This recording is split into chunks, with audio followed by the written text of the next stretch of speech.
Hello, my name is Xavier Mercado, and this is Spearhead Conversations. Today, I'm joined by special guest and also former guest, DJ Sushi Lor.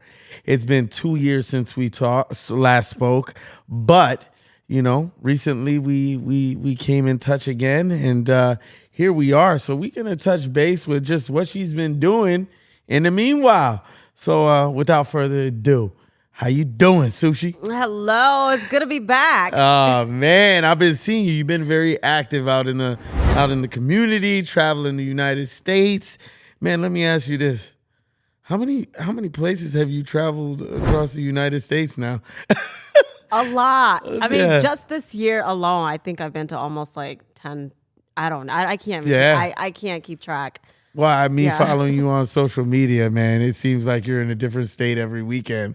So, man, that's quite a lot of traveling you're doing. But other than that, how have you been? I'm good. It's been really busy, but a good busy. And, I'm just so grateful that it's happening. This is what I wanted. This is what, I remember wishing for things like this, and just extremely grateful for how far music has taken me. Yeah. So, here we are. We're here to catch up. We're here to see what you're doing. Things that have really been pushing you to reach that next level. You ready to jump in? I'm ready. Let's do it. All right. So, as of right now, you recently were at a major festival out west, Yaya Fest. How was that? Oh, it was a great time. I haven't been around so many Asians in so long. I mean, like a whole festival of Asians. I was like, wow. Yeah. The people showed up for sure.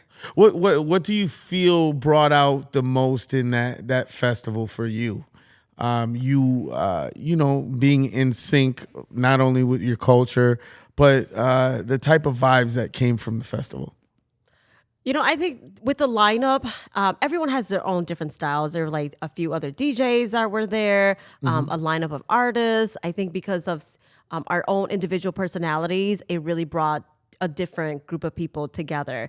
I mean, it was also an all-age event, and so we've got like the babies, the little kids, and the teenagers, and then, middle age, and even, the older folks that came out. And so being able to just have a festival of music to bring everyone together is truly amazing. You have seemed to create, since our last interview, not only your following, but your audience has grown. Has there been any type of fan interactions that really stand out for you that has left you in like a sense of awe or, so? Yeah, there has. Actually, when I had my gig in Michigan, so the gig was at night, but during the day I was available, and the promoters asked if I wanted to go to a day festival just to go check it out. And I said, sure, because I had nothing else planned. Plus, I wanted to check out the city anyway, of course. And so we go to this festival, and as soon as we walk in, there was a mother and her daughter, and they stopped us and they say, hey, Sushi, can we take a photo with you? And I said, yes, of course. And so we take a picture, and then the mom says, okay, just 1 second. And she took out a handkerchief, and it had my picture way on it. Yeah, that's exactly how I felt at that moment as well. I was like, wow, I was just in such awe. I just was, very much blown away. And so the daughter held it, and we took a picture. I signed it. It was just an aha moment for sure. Only because I felt like they didn't know that I was going to be there, right? They didn't know I was going to be at this festival. Well, think about this. She carries you everywhere she goes. I'm touched for sure. It was very much a very great moment. Well, DJing. What are the type of milestones that have stood out for you since the last time we spoke 2 years ago? You're active. You're not only active. You're part of a DJ group that's nationally known, Core DJs. But what have been milestones since then that have stood out for you? Yeah, I've done huge events. They brought me back to Pride Fest again last year, so I was really grateful for that.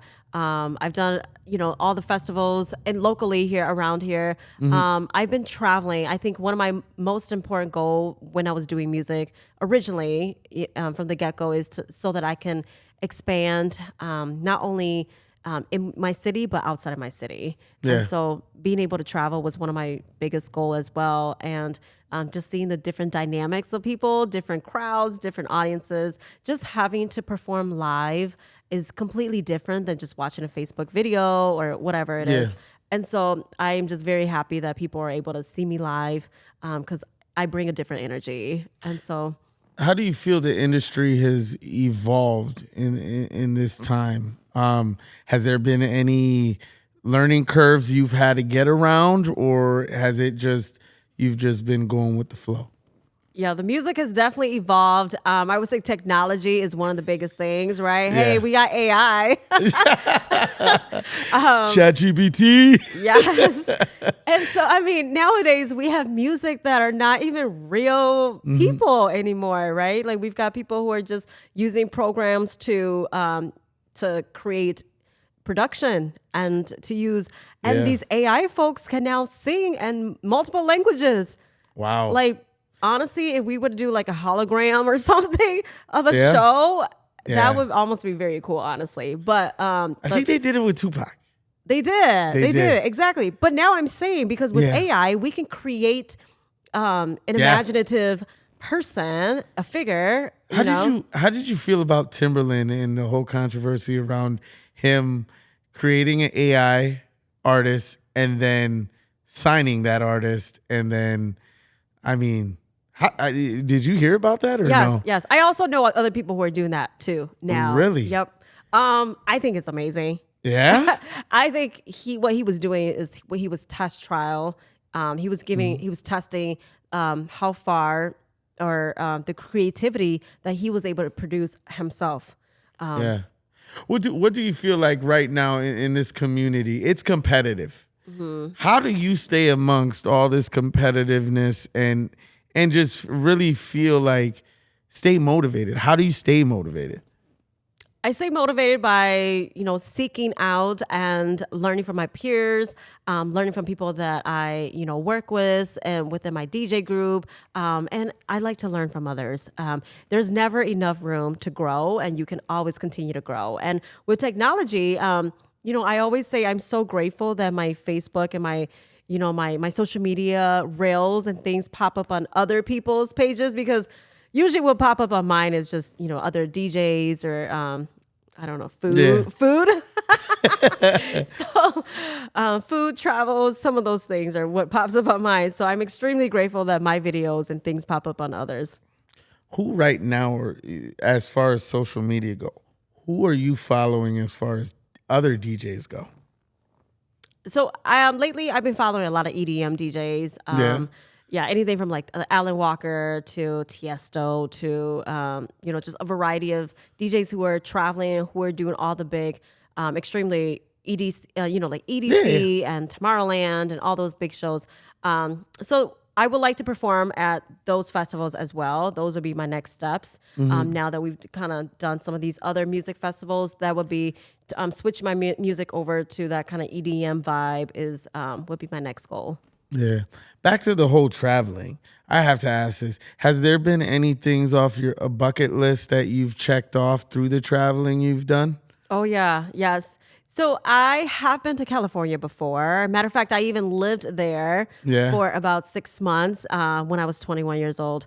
But then I came back to pursue or finish college, and then I found work, and so I was still here. I'm still here. There you go. But California has always been one of my goals, is to be in California. I've always wanted to perform in like the LA area, the Fresno area. So Fresno has one of the biggest Asian and Hmong population. And even though it's a small city, the amount of people who are like me is big. Yeah. Right. And so even though it's a small city, if I perform there, then I'll be able to touch my community. And so I was very happy to be able to use this year and previous years to touch and connect with the community with my music. Well, talking about your culture, I've seen by following you, you've actually touched base with quite some celebrities in the culture. What have that been like to stand aside big names that really stand out for your community? It has been amazing to connect with artists that have come before me, right? Artists who I grew up listening to, artists who are from overseas that we brought here, and being able to be their DJ in Yeah. the same concert has been amazing. I always tell my mom to come with me. Like, hey, mom, this is your artist that you were listening, karaokeing to. So sometimes she comes and sometimes she doesn't. Most times she doesn't. Mommy has been there since the beginning. I remember the story you said about her, one of your, I think it was your first gig. Yes. That she walked in, it was at a bar, and she went with you. Yeah. How is mommy doing? She's good. It's funny that we're talking about this because one of my most recent gigs was in Minnesota. Yeah. They booked me for 3 events back to back. It was a Friday night event, Saturday daytime, Saturday nighttime, and she came with me to all 3 gigs. Wow. I know. Okay. Round of applause for her. Mommy! Mommy gets that. Well, man, what does it mean to you? Just the type of engagement that has come with the career you've built. I mean, you're being applauded across so many platforms. What does that mean to you? It means I'm appreciated by my community and others based on what I'm doing. And I think, one of my ultimate goal, again, is to do something that has never been done before. And not only in a positive way, but in an impactful way, a way that we're going to look back and say, we did have this person who did this and who has curated all these things and music and production and performance and things like that. So, what are things, with the type of lifestyle you're in right now, what are things that bring peace to you, like peace of mind? I love hanging out with my family. I love being around my family, my friends. I love being around children. And so that kind of just helps to balance out my life when I'm not out performing or traveling. With DJing right now, again, it's such a massive community. What are some things do you feel, in your own opinion, can be implemented to evolve the community? I think with the community, with children, with families, with people, people who are not able to come out to our events all the time, right? Or sometimes I think I would like to see more artists and more DJs be in the community, right? Volunteer work, being representatives who are able to stand up for these people. That music is a way of healing. It's a way of getting through life, helping us through life. That it's not just performing and on stage in the nightlife, but there's so much more to that. There's a saying that's saying like, music saved me. Yeah. Right. I have also experienced that too. And I'll share you a little story. There was a time in my life where I actually was unemployed for about 2 weeks, but luckily it was only 2 weeks. So I was DJing and also working, right? But for sure. Again, luckily it was only 2 weeks, but I didn't know it was only 2 weeks. And when my position got eliminated, I was like, oh no, what am I going to do? Right. Yeah. I got a house, I got bills, I got stuff. And music truly saved my life. Yeah. Because I was still booked every single weekend. I was extremely busy the whole time. And so I will forever be grateful for music. And it's just such a big part of my life. Man. Well, it's a universal language. It doesn't matter, rich, poor, where you come from, what background, it connects us all. What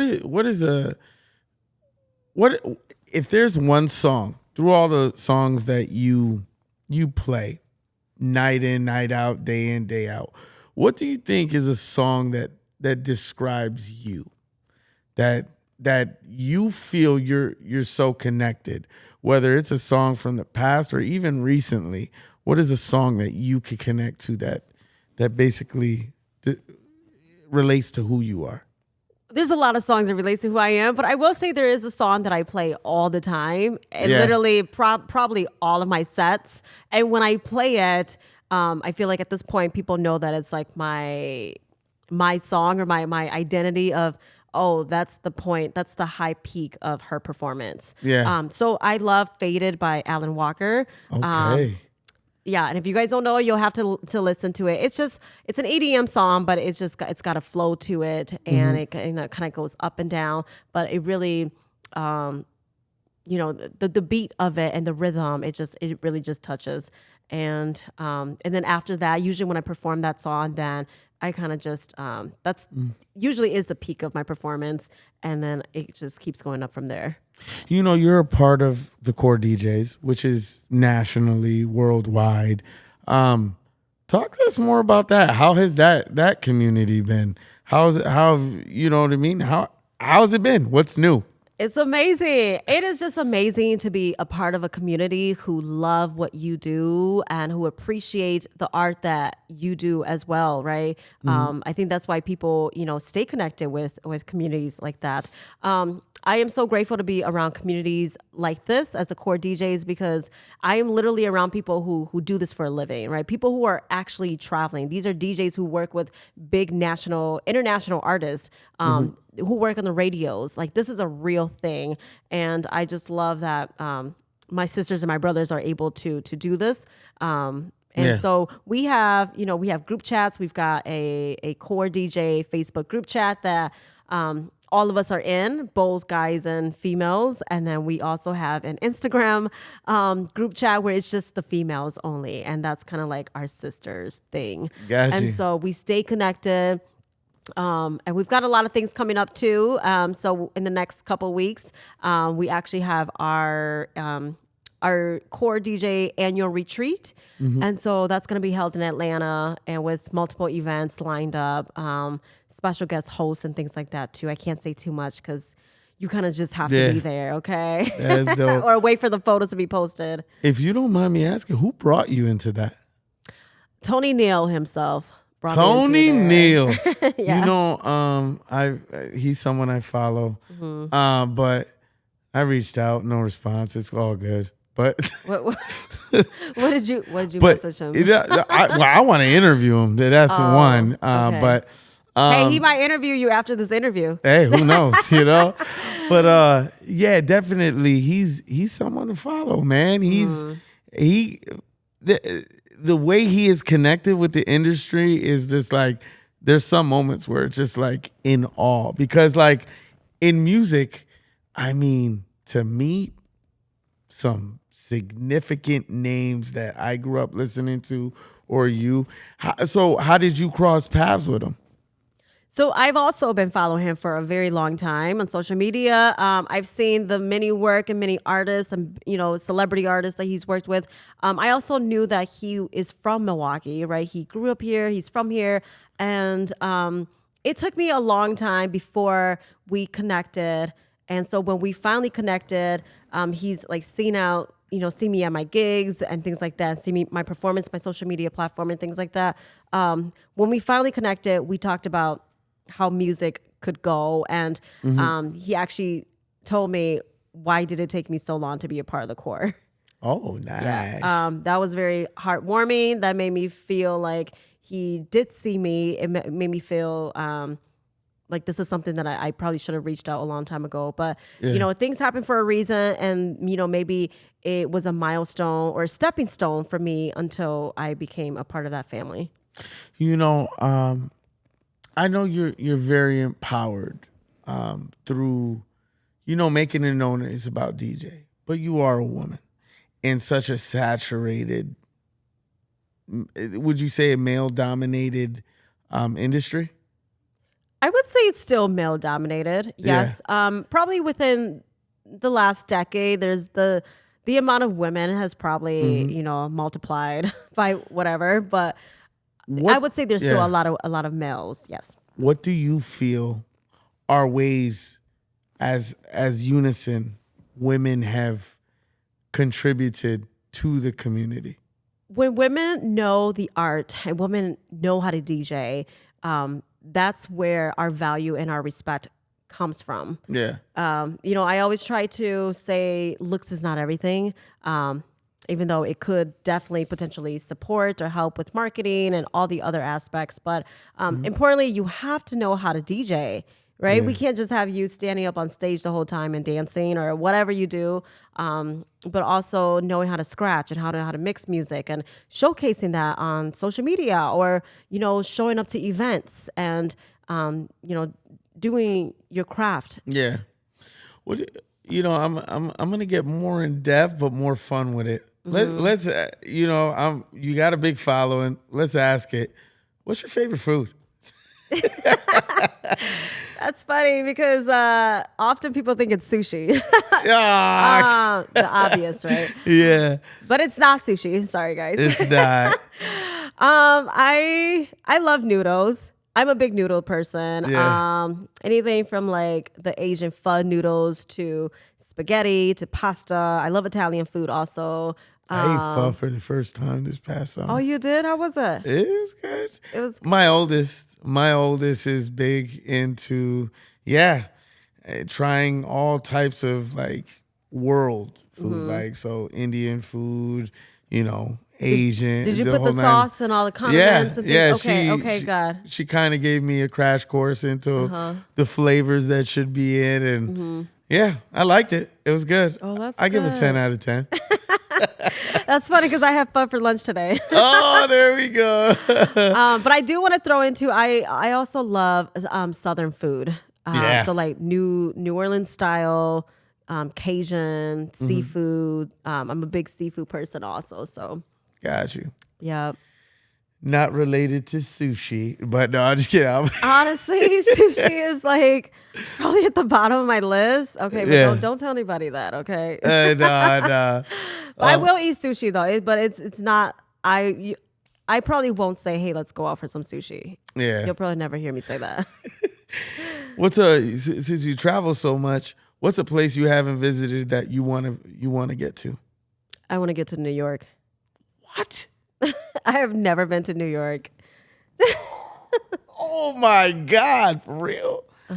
Oh, we got to take you sushi. I know. Let's go. Actually, my family was just in town from New York because I'm from the South Bronx. Okay. But they were just in here for the weekend. It was my niece's quinceañera. So shout out to my niece Mia, turning into a young woman. But yeah, man, New York is a beautiful place. Actually, look, I'm going to be real with it. I'm just going to say how it is. It's a great place to go visit, but It's really busy, isn't it? But it's man, extremely busy. What about the rats? Well, that's what I'm saying.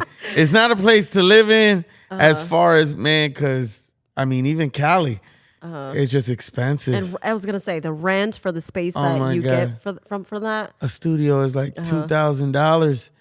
Man, I'll tell you, a mortgage payment out here is $2,000. Exactly. So it's just, man, you're basically paying taxes on all when commercial. I say get to New York, I didn't say go live in New York. Okay? Nah. I said I just want to go. But get for to sure, there. man, you got to visit. I would tell you, go to 42nd, go to that's Times Square. Okay. You got to stop at a pizzeria. It don't matter. Any pizzeria. I'll tell you this. Some things that are in New York that cannot be replicated is the food. Pizza, Chinese, chicken. Those are the things that it's just it's a certain taste that is only there. And actually, I just recently found out a spot that makes pizza, and they have someone in the. I don't care what anyone tells me. They got the giant slices, but they have someone in there that is from New York, and I don't need to be told. Oh, that's local. That's here. Well, okay. it's in Shorewood. Okay. But my wife brought it home a couple weeks back, and I don't remember the name right now, but I am gonna go tonight, and I probably will text you later about it. But yeah, with that being said, New York, their food, oh my God, it's to die for. I bet. Go visit. Yes, I will go visit. I just, like I said, it's just been so busy with the traveling that I haven't really necessarily had a lot of time to myself. Yeah. But that is still on my bucket list. Man, actually, what's your favorite season? My favorite season, it's probably spring. Spring? I like spring. In Wisconsin, I like spring because it's not too hot or too cold. It's like in that between. Yeah. You start to see the flowers bloom, the leaves coming back. And I like to see things grow. I like to kind of feel like I'm going physically into a new season, and I feel like spring helps me to get out of that winter season and starting the summer. I am the opposite. Are you? I'm sweater weather. Sweater weather. So you like the summer? No, fall. Oh, you like the fall? Yeah, sweater. Oh, weather. Sweater. Weather. I thought you meant you were talking about sweaty. I'm like, oh, you like the sweat? Oh, okay, man. nah. Yeah, man. The sweats, the sweaters, you name it. This is the season. But then I get sick of it once I could take it winter all the way up to Christmas. But then after that, I think it's because I like to be outside. I do enjoy being outside, and I feel like that spring and that summer allows me to do that. Once fall hits, so my birthday is in November, and every year during November it just gets really, really cold. Yeah. Well, last year I wasn't here for my birthday, so I can't tell. I don't know. Okay. But the couple years prior to that, it always gets cold around like the first week or so of. In November. And it just kind of kills my vibe a little bit. Dang. Yeah. What's one particular thing that fans might not know about you that you could share right now? I'm a lefty. Whoa. Okay. I'm a lefty. I do write with my I'm left. a righty. Well, my mom is a lefty. My grandma is also a lefty, and I just happen to be a lefty too. The women. Wow. It's in the bloodline. Oh, man. Well, sports right now. Sports right now is very active. You plan on going to any football, basketball games when they come back around, or yeah? Yeah, I usually go to at least like a game of basketball like once a season or so. I'm not a big, I'm not a ticket holder or anything, but I like being around the atmosphere. Matter of fact, we may or may not already discuss this, but I did used to DJ for the Bucks as well. Yeah, that's right. And so because of that history, like I just enjoy being around the atmosphere, being around the Pfizer Forum locally. If I were to travel, I do also, if there's a game, I would like to go to a game as well. Got you. Well, I've been following these past 2 years, and you've been kicking butt. What in the future right now do you hope to accomplish and to build throughout this career you're building? So something that I'm working on right now is to truly get into production and producing original music. And that is what I'm currently doing right now, and would like to take that as far as I can with my next step of my career. What program you working with? Fruity Loops. Okay. We're gonna start there. She out here. Oh man. What how has that experience been like? I mean, you got all those instruments, all those, what do they call them? Outputs? Kits. Yeah, there you go. Different instruments, different sounds. It's going pretty good. I'm still learning, obviously, but because of my history of knowing music and hearing music, and when I often, when I DJ, I do use stems a lot. It's a tool that allows you to eliminate sounds or audio in a song while you're DJing live. And so because I do that, I can then hear different kits and different instruments that are still playing, different rhythms and patterns, and it helps me to then evolve into a producer. And so now that I am working within the program, it has made things a lot easier. But I am just very, very eager to continue learning and just start putting out some more original music and remixes and working with artists and having them on my track. So eventually you'll, have the title of the song. It's produced by DJ Sushi Lor, featuring an artist and so forth. What legacy? You're building something here. You're out of Milwaukee. Now you're traveling the world. What the legacy? What are you hoping to leave with what you're building? My legacy in DJing is to create something that has never been done before in my community, in my culture, and also worldwide.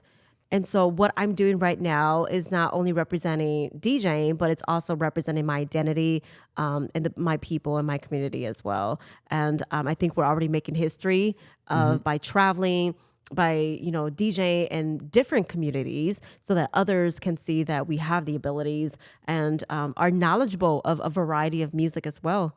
Sushi, I admire everything you've been doing out here. It's inspiring to watch.